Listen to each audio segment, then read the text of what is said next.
Viral dua pria maksa minta bayar hingga rusak mobil saat warga parkir di depan rumah.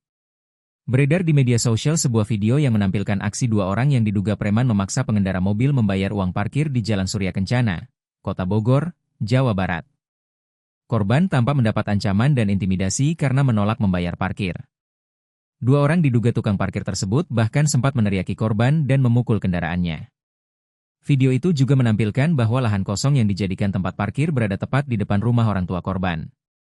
Lahan tersebut dijaga beberapa orang yang diduga preman dan dijadikan sebagai lokasi parkir liar. Dilansir dari kompas.com, Kasih Humas Polresta Bogor Kota, Ibda Eko Agus, mengatakan korban telah membuat laporan resmi ke polisi terkait kejadian ini.